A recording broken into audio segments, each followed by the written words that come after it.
Hello, so today is day 8 of the challenge, and today's theme is supporting structures and creative monsters. So I'm first going to talk about this for a little bit, and you can at this point listen back to any of the meditations that I've shared with you, but I'm also going to share a loving kindness meditation with you by one of my favorite teachers, Jack Cornfield.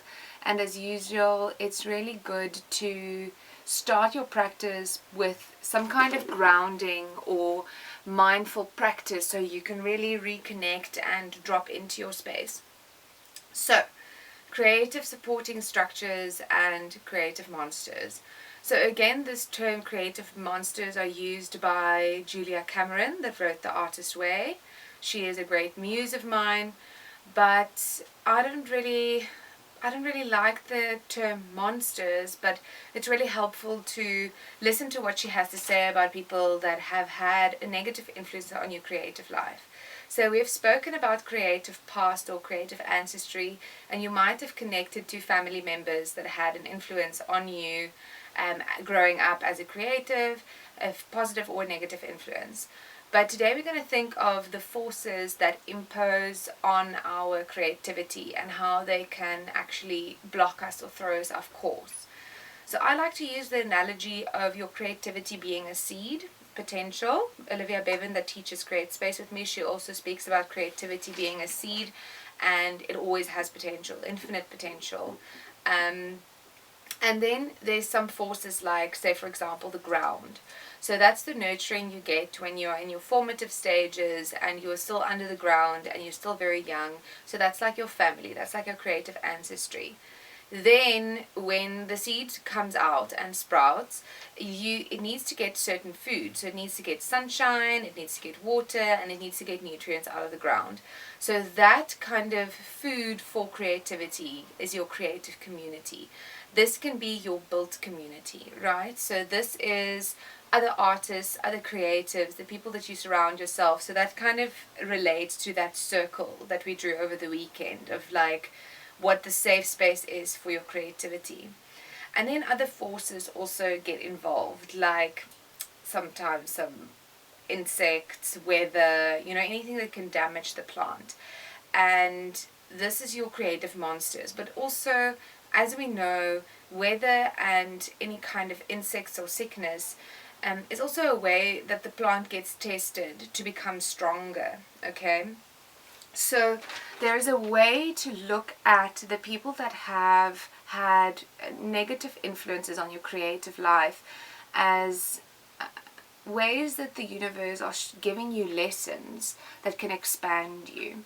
So, for example, I'm going to try and keep this as impersonal as possible because I don't want to now slander someone in the middle of my challenge, but I worked for someone that was a really, really difficult boss, and I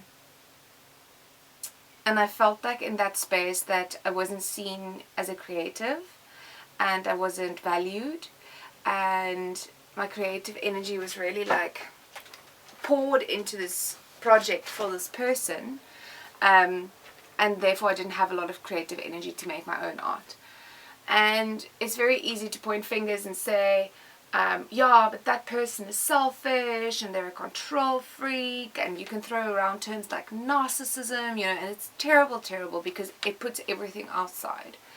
And what I realized was that I was in that situation as a young creative because I had to learn boundaries. I had to learn to say no. I had to learn to value my creative life, my creative time, to really see myself as the center of my creativity. And then when I am involved in collaborations or with other projects, I need to be really clear on how much of myself I am willing to give and how many boundaries I need to set and how much energy I can spend on this, right?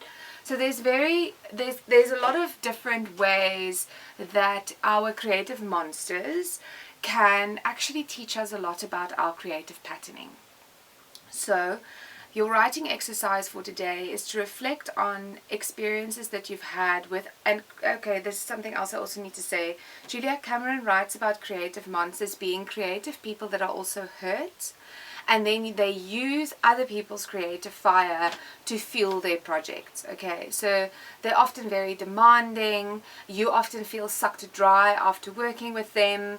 You feel like you're giving most of this, and the person makes it seem like that is just the way it is. Okay, so you can think of an experience that you've had with other creative where you did not feel supported, encouraged, affirmed, stimulated, enlivened. Okay, so you didn't have the positive aspects of being in a collaboration with someone that's a healthy creative. And then you can think of what were the lessons that you learned through that makes you stronger now. Because often we need to see the lessons first before we can actually take them on and use them. So you might have terrible experiences that you think you learned nothing from. But when you go sit and reflect on them and write about them, you might find that there is some lessons there, and then you actually feel empowered by that experience and not a victim anymore. Okay, so do a writing exercise of as many creative monsters that you can remember. Write about how it felt to be in that experience. Write about what you felt were taken from you. And you can go a little bit into the victim role in the beginning, but then empower yourself by writing about what you learned, what that person gave you, and reflecting from if that person is a mirror to who I am, my life at the moment. They're only here to mirror something within me that pulled them into my life so that I can learn and expand. This is what I believe most terrible experience in our life tries to give us, and it might be a very positive, optimistic view, but that most people and experiences we have in our life act like mirrors, and they are here to expand us. Okay, so write about that a bit. Write about how your terrible experiences have expanded you. And then I want you to do a manifesting writing exercise where you also think about how you want, what your creative community would be if it was the perfect creative community. What creatives you want to attract in your life, what kind of projects you want to do, how would your creative environment look like if you think of that seed, and if you think of how you want your family to support you, you can write about that. Even if you don't feel like they're supportive right now, write about the support you would like to get from your ancestry, from your family. Write about the environment, what kind of weather, what kind of nutrients would you like to get from other creatives. Okay. And then we're going to do a drawing exercise to manifest this in a physical form.